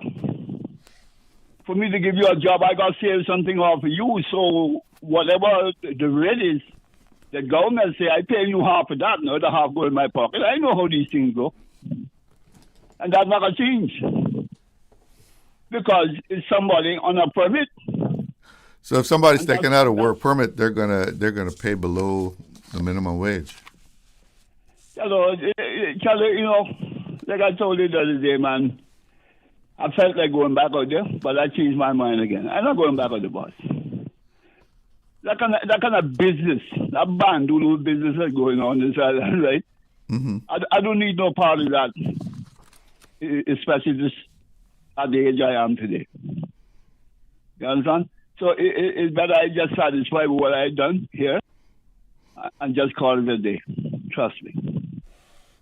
Yeah, man, no Caymanian not going out there, and Caymanian applying for those jobs. We have our lazy people, you know, we always had, in every country have them, you know. You understand? But Caymanian applying for them, but they're not getting them. You understand? And like I tell you, from the time you go to Northport prison and the community know that, they're not giving you no work. Don't care what kind of work it is, they're not giving you no work. You understand? Once you got a prison record. Even if somebody help you get a work coming out of prison, they can find a way to get rid of you. Oh yeah, just a matter of time. You understand? Because trust has been broken. And you know how that goes, right? Listen, I'm not keep it too long. I didn't know that they had bars in the House of Commons. I just learned that today. But y'all no wonder they had 7 prime ministers in the last 10 years. It looks like they might get a new one again soon. Nobody know done the full term. Yeah, well, I tell you, Charlo, it's so many things for us to look at, especially our national security in this island, boy. You understand? When I listen to the premier, he went up again up in Asia. The kind of money that Japan got on this island, you know, all these huge monies. And here we are, a financial center without any security. We need to look at things seriously like this, because right now, Donald Trump could attack Cuba. You talk about pressure, okay, man, there's not seen nothing yet. You make that happen, so see what happens. Hello, have a good weekend, old buddy. All right, you too. Enjoy the long weekend. Yeah, man, later. Take care. Well, Mickey was asking about the what does Cayman's GDP figures consist of, and so I found on the Economics and Statistics Office website that they have their various reports. So opened up one of the report for gross domestic product 2024, and in the executive summary they tell you right there, number 1.1, the Cayman Islands gross domestic product report 2024 presents the GDP estimates for the 2020 to 2024 period, and the estimates were calculated using all 3 approaches of calculating GDP, the production approach, the income approach, and the expenditure approaches. So that is how they they calculate the GDP of the Cayman Islands. So I mean, it's not something that is just made up here. They have, as I was reading before, the three methods, and they incorporate all three of those. And you got the expenditure approach. This is the most widely used method. It calculates GDP by adding up all the money spent by different groups within the economy. And you have the production or output approach. This method measures the total value of all goods and services produced within the country. To avoid double counting, it calculates the value added at each stage of production. And then you have the income approach. This method calculates GDP by summing up all the wages, profits, and rents earned by individuals and businesses across the country. So compensation of employees, include wages, salaries, benefits, gross operating surplus, business profits, rents, interest, adjustments, taxes on production are added, and subsidies are subtracted to balance the equation. So all three of those methods of reaching a country's GDP are incorporated into Cayman's GDP figure. So that's how the ESO goes about coming up with Cayman's figure. We got to take a break. We'll be right back. Accidents and illnesses can strike without warning. Ouch! When it comes to urgent care, every second counts. At Doctors Hospital, we have a dedicated team of experienced doctors and nursing staff available to you 24 hours a day, 7 days a week. Don't waste time in an overcrowded emergency room when you need urgent care. Whether it's a broken bone, a severe infection, or a sudden illness, trust in Doctors Hospital's unwavering dedication to providing the best immediate care. For complete urgent care when you need it the most, choose Doctors Hospital, located in Georgetown, 16 Middle Road. Explore your history. Explore your land. Explore your sister islands, the ultimate staycation experience. Your culture, your freedom, the land that time forgot isn't gone. It's your sister islands. Discover all that our sister islands have to offer. Looking for fresh, healthy food that's full of flavor? Then you've got to visit Kirk Market. Our dishes are made with fresh, high-quality ingredients. Enjoy vibrant mixed greens or satisfying pasta salads. Or try one of our delicious grill options like blackened chicken, spicy beef steak, or grilled salmon.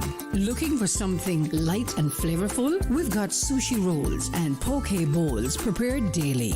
And don't forget to explore a hot bar or Billy Fresh salad at the salad bar. Stop by Kirk Market today for breakfast, lunch, or dinner and taste the difference. Eat well, live well with Kirk Market.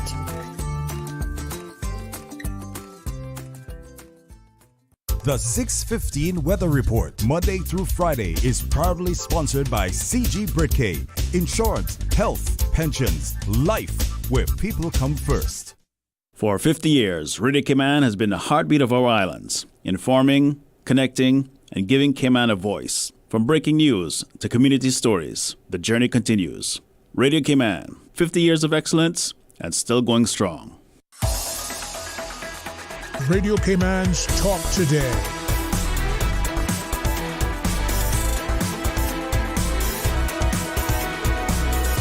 What is on your mind, Cayman?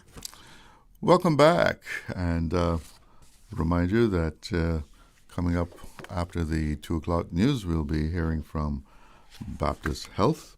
We'll turn our attention to some medical discussion, and my guest will be breast surgical oncologist, Dr. Jean Mendez. In the meantime, the phones are open. If you would like to discuss something that's going on, or you just want to spread some good news, get something off your chest, you can give us a ring and we can talk about what's on your mind, right? Well, it seems like the government is doing pretty good as far as finances is concerned. The unaudited financial results for the first quarter of 2026 show a $321.7 million surplus for the core government and a $328.1 million surplus for the entire public sector. That's everything to do with government companies, etc. So that is good news. And I don't know for sure, but maybe this surplus that they're talking about here, that is how they were able to waive the import duty on fuel to try and ease things as far as fuel costs are concerned, because no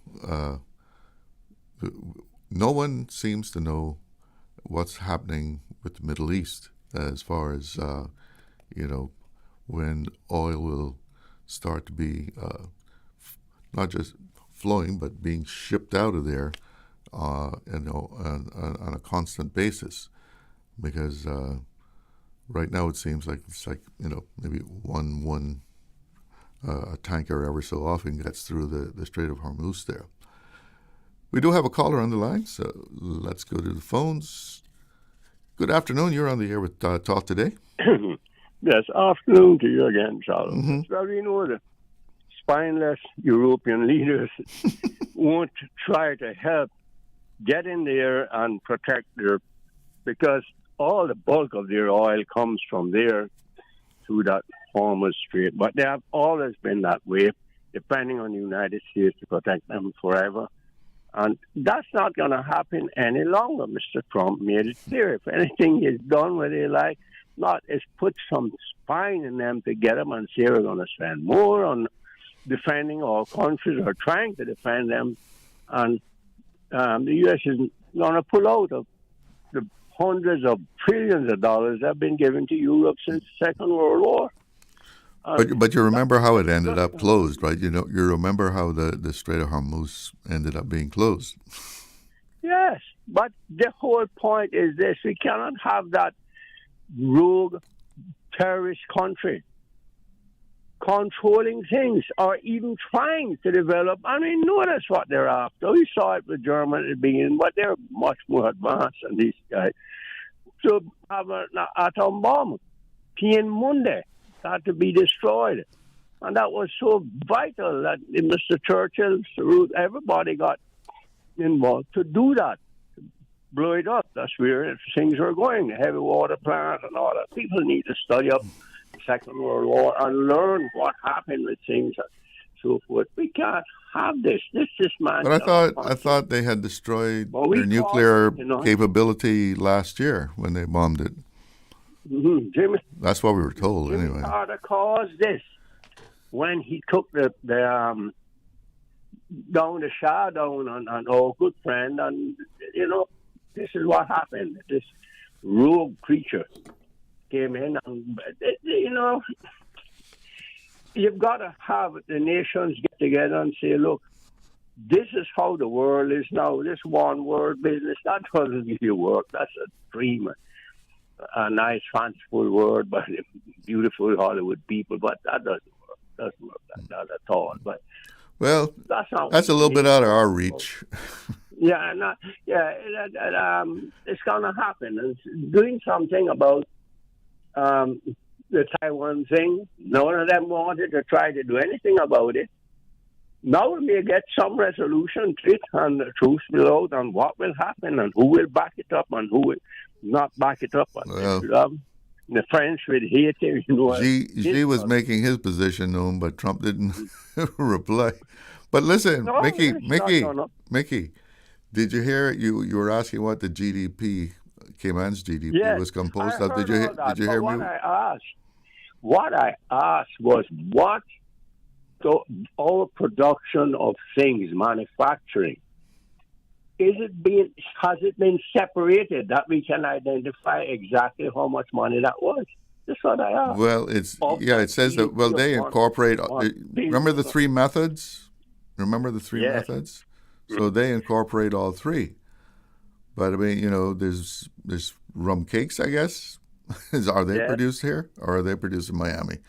I don't know. No, but and they got some beer. This is produced. That's here. We do some coffee. Some rum, and that's exported too. There's people producing coffee. And there a little bit. And there's but this is what I'm saying. It's a minuscule amount. Has that been stated and identified in this 1.5 billion GDP or whatever they say it is, which isn't very, very much out of the trillions of dollars we learn that's passing through here. Some of it is here, some is passing through. It's a very complex thing. We know this tax haven thing is very complex and all that, but we can sort of visualize what it's all about.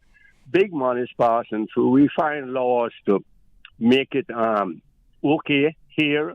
That might be okay in the other countries, but it's okay and accepted here. That's why we have all these hearings, and you're putting on a list, gray list, black list, blue list, green list, white list, so forth.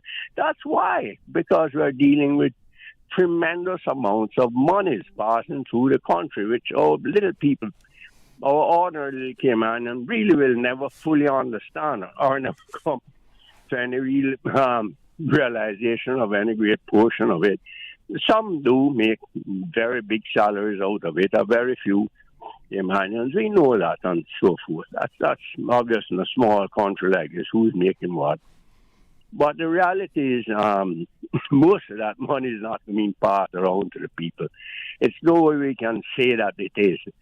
But that's why I suggested, and always will suggest, an income tax system. Like Bermuda has a salary tax only, payroll tax only. So we know what people are earning, the big boys are earning, and they pay their share, and so forth, so on. Those who are not earning really anything won't be really paying anything. And we get away from this very, very unfair system of the health insurance system, mandatory health insurance paid to private companies, mandatory pensions, again, which is really a mandatory savings, really. It's not really a pension system. Paid to private companies, again, huge insurance companies, and so forth, so on. We get rid of all that and pay the money to the government. And, but this is, I don't know when we'll get to it, but I'm sure it will happen. So you'd like to see just one national pension fund that people pay into? If it's going to be mandatory, then it must be paid to the government. I said it from the beginning 28 years ago. Anything mandatory should be paid to the government as a tax, not the private companies. Private companies are there to make a profit. And they have methods of profits in companies. Most countries pay tax. They say net income and net income. Yeah. And well, certainly the charges that a private company is going to put on is going to affect what you get, right? Because even in private investing, you invest through a broker or you invest through an index fund. You'll see their expense ratios. Some are higher than others. And the guy that's got the higher expensive ratio, your money's going to be less than if you went one that had the lower price, right? Absolutely, but you really have no choice when these things are mandatory and given. That little guy has no choice. It may make you believe that, but that's just not reality. It's not reality as we're talking about. The bottom line, as I said, that word mandatory, that's what has always bothered me. I cannot see how you can mandatorily take, it's mandatory. They used to say it's the law. They don't say that no more. Take people's money and hand it to a private company. It can't be that way. The mandatory means it should be paid to the government as a tax, and then the government they have all the technocrats there, well trained, well knowledgeable how to place this money that it can make money. The government has their own pension scheme, which seems to be very, very productive and satisfactory, and we know that. Yeah, actually, it was something I'd heard that, they had done very well with their investments. Sure, because they're doing it, the care of the people at hand, your own people. Private companies doing that with investors. And you've got to remember, too, that money we send away from here is hundreds of billions of dollars, pensions over the years. They're paying income tax on it, the guys who handle it. So they're going to charge that also on that charge on to it. Don't you think that they're not paying income tax? The countries will see to that. Another troubling factor we have here is that our laborers or workers have no union. Every country I can think of, even some of the colonies, who are now present colonies like ourselves, or whatever you want to call us, it's the same to me as far as I'm concerned. Yeah, well, in Cayman, we have no unions. The word union has always been a dirty word, right? Right. And anything tax, anything like that frightens them. And this is the trouble. And we can't say that we can't move our constitution forward towards what Bermuda did. That woman who came here, I remember her, I think her name was Marion. She was the minister for the overseas territories at the time and made a statement that there will not be another Bermuda. She's long gone. She's no longer, maybe not even in politics. So they come and go. But we let those things frighten us. And we could push to what Bermuda has, our constitution forward. If we have that word that I've always said, courage. Winston Churchill's famous words, a man whom Adolf Hitler said, "How can I lose this war? I'm fighting a cigar-smoking cripple," which was Roosevelt, and an alcoholic, which was Churchill. That's what Hitler said. He said that. How can I lose this war? Good, but he did lose it. He did lose it. A cigar-smoking cripple and an alcoholic. Essentially, the two men who together made the decisions that won the war. Mickey, for the Allies. Take care. God bless. You have a good weekend. Enjoy the long weekend. You hear? Yes. Yeah. Take care, bro. Bye. It's 2:00. Let's see what's making headlines. If they are talking about us, living in your head rent-free all this time, we must be relevant. Radio Cayman since 1976. From Radio Cayman's newsroom, this is Headlines. The headline news is brought to you by Kirk Market. With your latest headlines, I'm Elizabeth Charles. Enterprise Cayman, in partnership with Morant and Cayman Enterprise City, will host a Cayman Art Week pop-up on May 28th, featuring Caymanian artist Michael Mothin, known as Banana Art Kid. In an invitation, organizers say the free event runs from 4 to 7 p.m. at Signal House off of Fairbanks Road and will showcase digital artwork, printed pieces, stickers, and Cayman-style games, along with refreshments and music. A new mural will also be unveiled. In international news, Prime Minister Narendra Modi is calling on Indians to reduce fuel use, foreign travel, and gold purchases as the ongoing Iran war pushes up energy costs. The BBC reported that India imports roughly 90% of its crude oil, leaving it highly exposed to global price shocks. With the Strait of Hormuz closed for more than 2 months, India's import bill has risen by billions of dollars, while airfare and fuel prices increase. The government has also raised import duties on gold and silver to 15%. In other news, the Bank of Japan is warning that investment fund activity could pose risks to the financial system.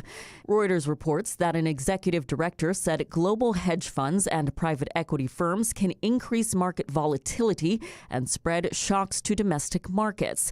The warning comes as foreign funds expand their presence in Japan. Those are the latest headlines. I'm Elizabeth Charles. www.radiocayman.gov.ky. Check out our social media pages: Facebook, YouTube, X, formerly Twitter, Radio Cayman Headline News.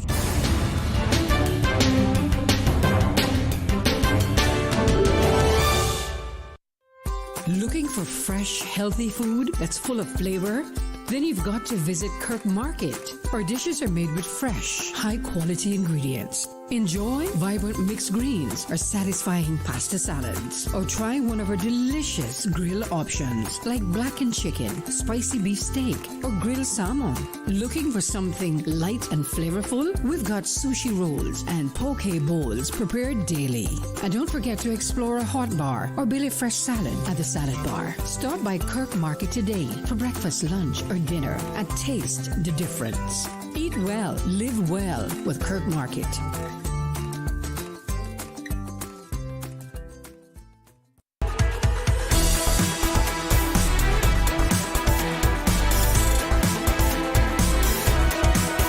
Radio Cayman Talk Today continues. Welcome back, and let's take a quick look at the weather here in Georgetown. It's 87 degrees, feels like 97, and let's see what the forecast for this evening is looking like. We can, for tonight, we can expect mostly fair skies with a 20% chance of overnight showers. Temperatures in the upper 70s. Winds will be easterly at 5 to 10 knots. Seas will be slight to moderate with wave heights of 2 to 4 feet. And sunset, 6:52. And in our last segment, we're going to be focusing on some medical discussion. I have the pleasure of having returned to our studios Dr. Jane E. Mendez. She is a breast surgical oncologist and chief international liaison with Baptist Health Miami Cancer Institute. Good to see you again. Thank you for having me back. Yeah. So what brings you back to Cayman this year? Now we're here for a very special event. It's called Beyond the Scars.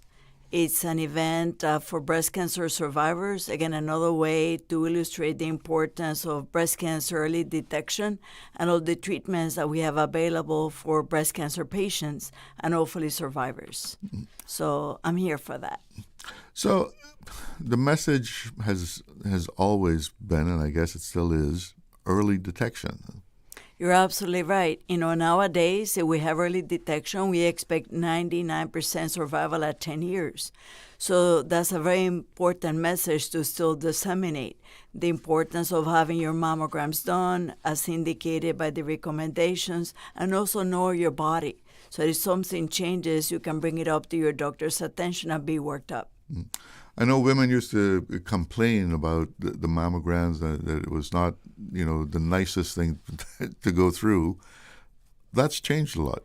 It's changed a lot because now we have 3D mammography, which really they don't have to perform so much compression under the plates so that we can get better images with better technology. And this 3D technology also has allowed us to detect cancers even earlier as compared to the older technology, and we don't need to compress as much. So it's really helped from that standpoint so that women feel more encouraged to go get their annual mammography as recommended. Mm. Yes. How often should a woman be having a mammogram? So the current recommendations that we stand by at Miami Cancer Institute, a woman should have a mammogram every year starting at age 40. And there's no stopping date to when you should have a mammogram, so if you're in good health and you're willing to receive treatment, there's no cutting of age to get a mammogram done, because women can be diagnosed in their 70s and their 80s.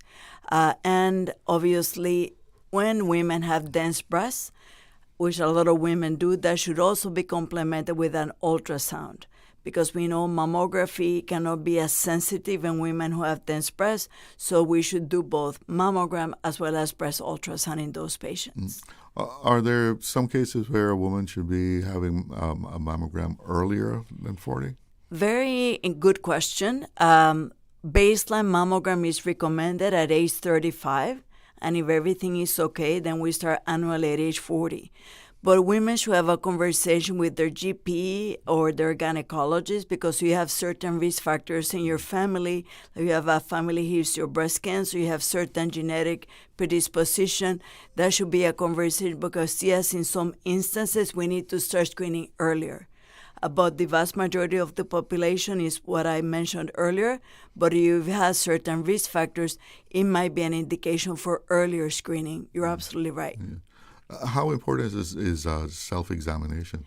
Very important from my standpoint, even though some do not advocate for breast examination, I think it's extremely important because as a woman, you should know what's normal for you.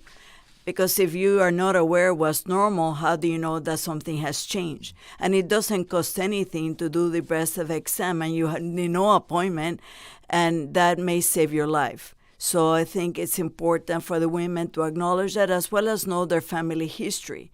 So if we find something, we can do something. And if you have higher risk factors, you can have that conversation with your doctor. So how has breast cancer treatment evolved in recent times? Tremendously. To tell you that I've been doing this for 30 years. And for me to see the evolution in terms of the technology, the changes, the discoveries, the better understanding of the biology of breast cancer, and the fact that there's not just one type, but there's multiple types of breast cancers, and the importance of knowing what type it is so we can individualize the treatment not only for the patient, whatever other medical condition they might have, but to the type of breast cancer that they have. From the whole multidisciplinary standpoint, because it entails surgery, medical oncology, radiation, sometimes reconstruction. So it's a multidisciplinary team that has really led to this improvement of the 99% we have early detection. And I think that's where the most advances have been. But it's fascinating.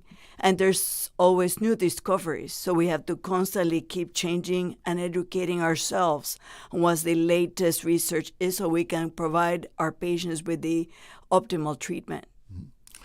Explain for us what the personalized or precision medicine means as far as breast cancer treatment. Absolutely. So first is what type of breast cancer it is.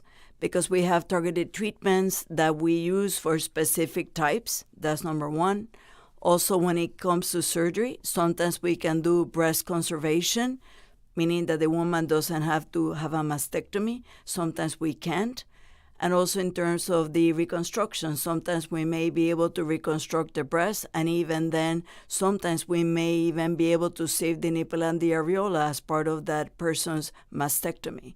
From the reconstructive standpoint, we have many options, but not all patients need the same treatments nor the same things, so that's what we call personalized. And nowadays, also, we have the ability that I can send my patients tumor tissue, so what is called genomic profiling. So they can do specific testing on that breast tissue to determine whether or not they might be benefit, for example, for chemotherapy. So these are added tools that can help us in further personalize or individualize the treatment to that patient with that particular type of cancer. And obviously, research-wise, there's many more things that are being looked at right now, even from the imaging standpoint, with AI that has become such an important tool, especially from the pathologic as well as the breast imaging standpoint, so that we can continue to do less with more. So how does the specialist determine what course to take? Yeah, so it's a very lengthy conversation. So it's not one size fits all. So at first, we need to know what type of tumor it is, the size, is there any involvement of the lymph nodes? That's key. And then ultimately, it's a lengthy conversation with the patient about all the treatment options so they can decide what's the best path for them. Because as I mentioned already, everybody has different fears, different story, and it is our job as providers to find out what is the optimal way for that patient. I always tell them I have two goals. I want to cure you now, and I don't want the cancer coming back. And how we get there is different for each patient, and a lot of pros and cons with each of the options. And it's a very important, informed process that the patient goes through. From my standpoint, I need to educate the patient on her options. And then from the patient's standpoint, I have to make sure that all their queries are addressed so that ultimately, whatever decision they make is the best decision for them. So if it was that easy, and I tell them, what works for another person might not be the right choice for you. And also based on the biology of the tumor that they have. So oftentimes it takes multiple visits so that we can figure out what is the best approach for that individual. So with the advances that have been made, are you seeing more minimally invasive approaches these days? Yes and no, because the number of women who are choosing to proceed with bilateral mastectomies, even when they don't have a genetic mutation, is incredible. And I think it's a social pendulum that swung to the other side as more women want to really take control of their health. And since plastic surgery can have such good results now in terms of the cosmetic appearance, they want to take control and do the maximum that they can to prevent the cancer from coming back.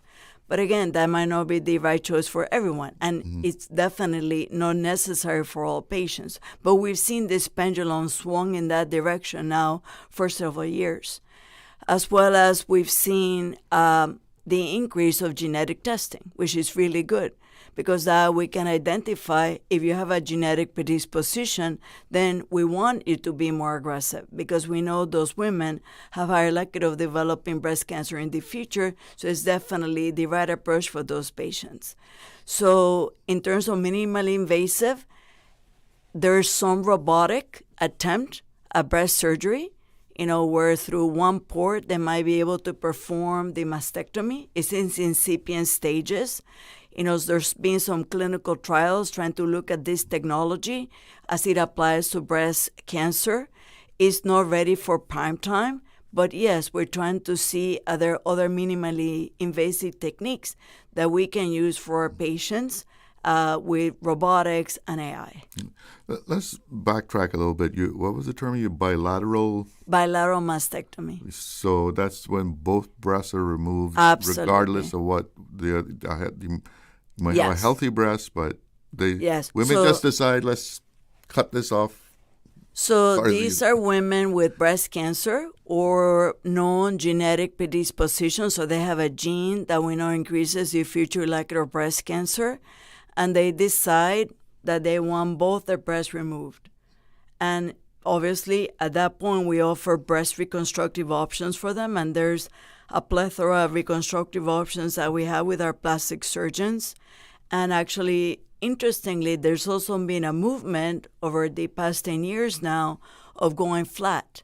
So these are women, not only they decide to have both their breasts removed, but do not have any reconstruction. Really? Yes. Because, I know that was always a big thing with women, that they were losing their femininity. So it's been an interesting movement and has really gained popularity. And it doesn't matter the age of young women who've chosen to proceed that route, and older women as well. But I think it stems from that point of view that, it's part of the female appearance, but it doesn't define me. So it's very interesting to understand the psychology of this movement that has really gained popularity. Yeah, it takes a strong woman to make that move. I concur with you. That's why every time I have a patient who chooses that path, I want them to know that it's extremely aggressive one, not necessary, or because we have reconstructive options that are very viable and tolerable, but it's their choice. And I'm glad that they're standing for themselves. So, but it's not for every patient, but certain women stand by their choice.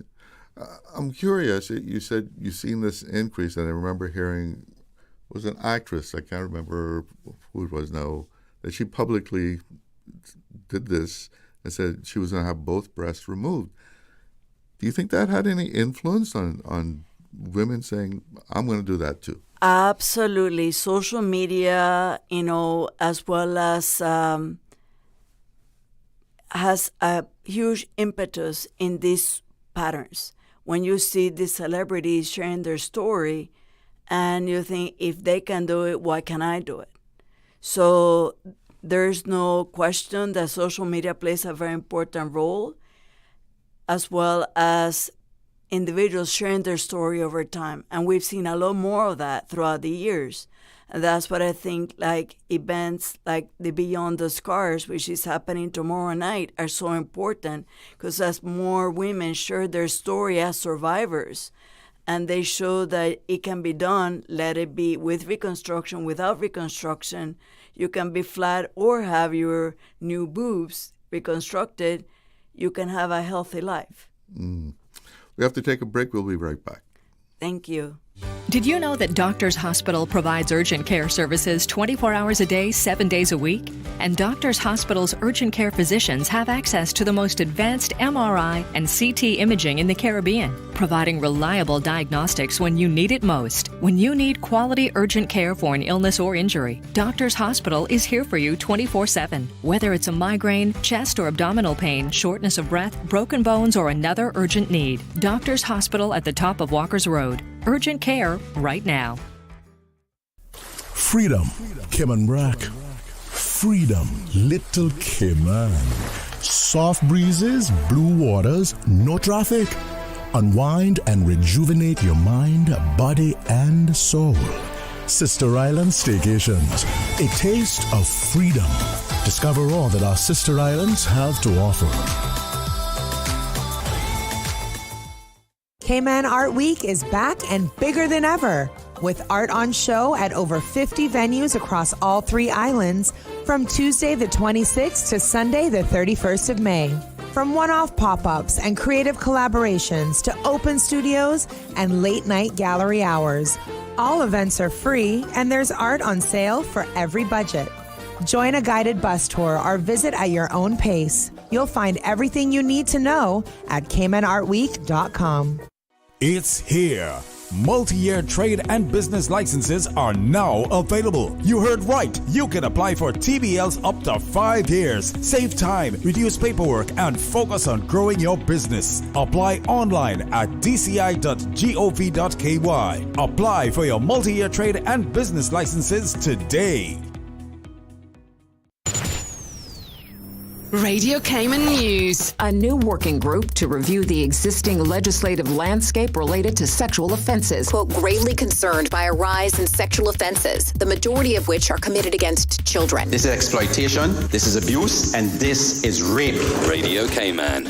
Your voice, your choice for today's biggest news. 7 days a week. Radio Cayman's Talk Today.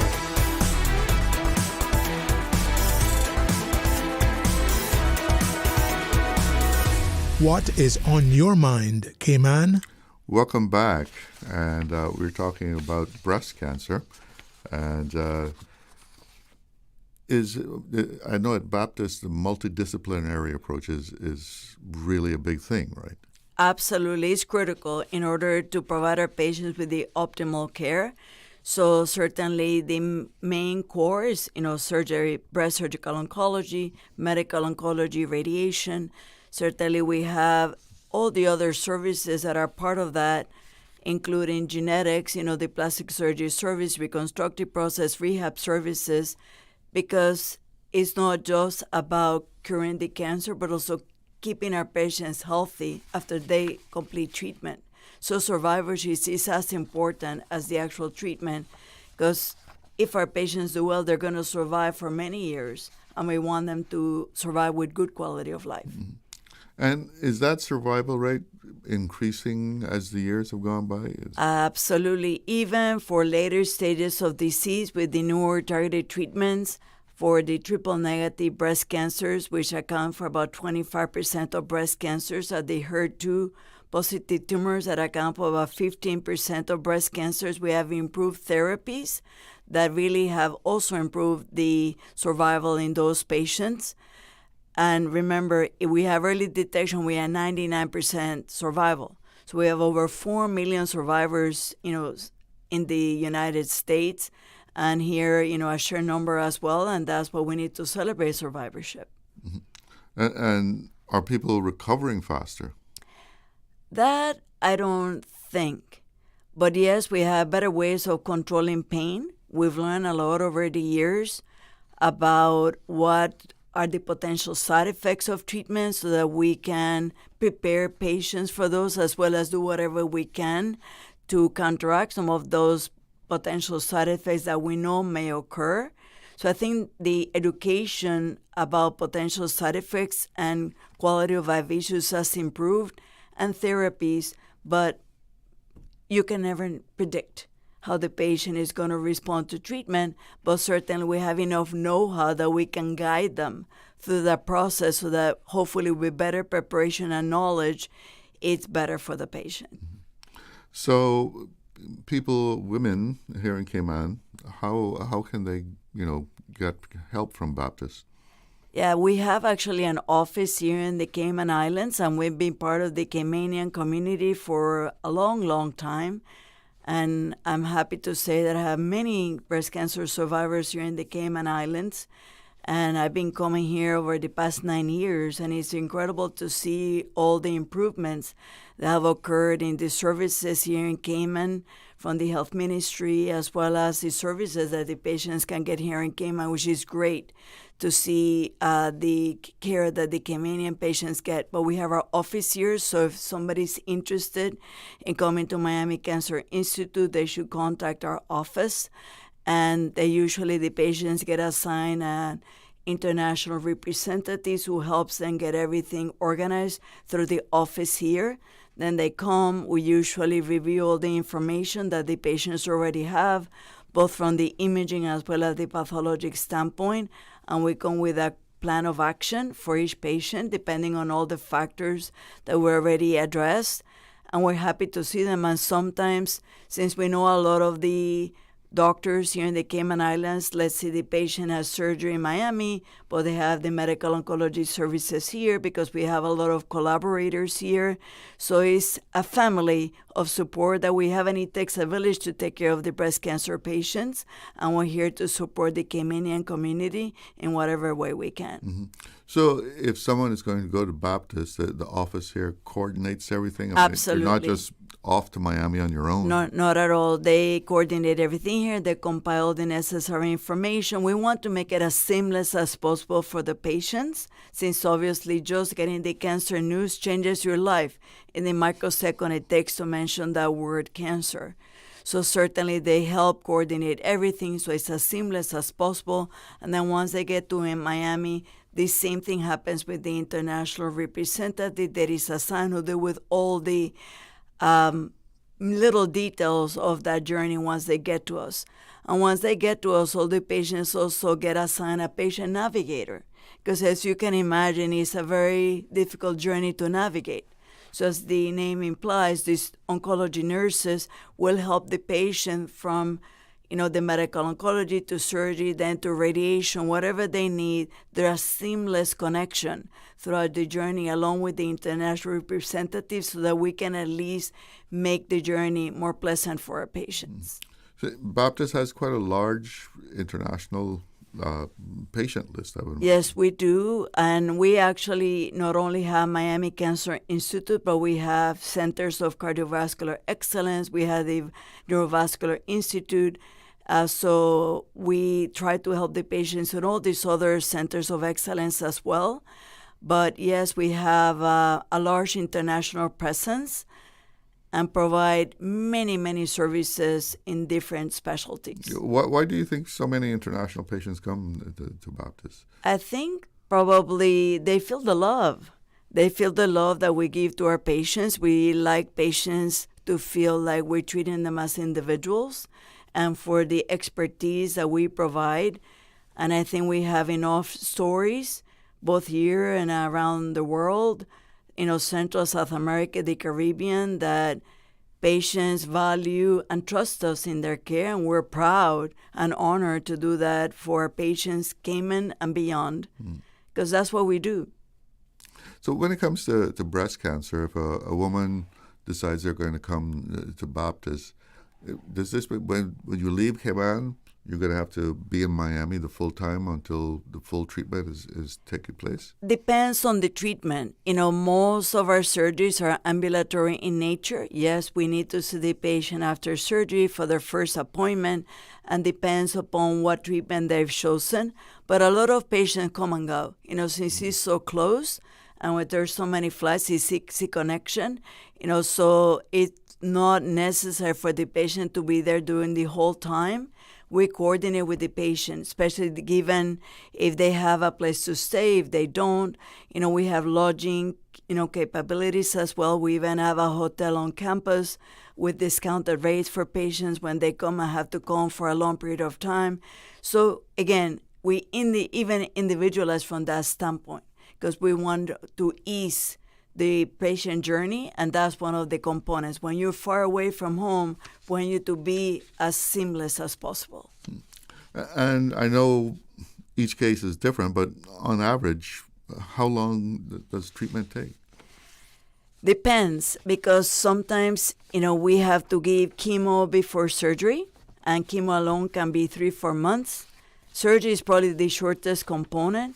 For those patients who require radiation, it might be, 20 days, every day, Monday through Friday, for almost a month. So it really depends. But I think for somebody from diagnosis to get back on their feet, probably on average about 3-4 months. And what is the event that you're having here? It's a great event. Tonight there's a panel. It's Beyond the Scars is the event. And tomorrow there's a runway where they celebrate breast cancer survivors in a fashion show. And it's all been sponsored by the Breast Cancer Foundation in Cayman and the Cayman community.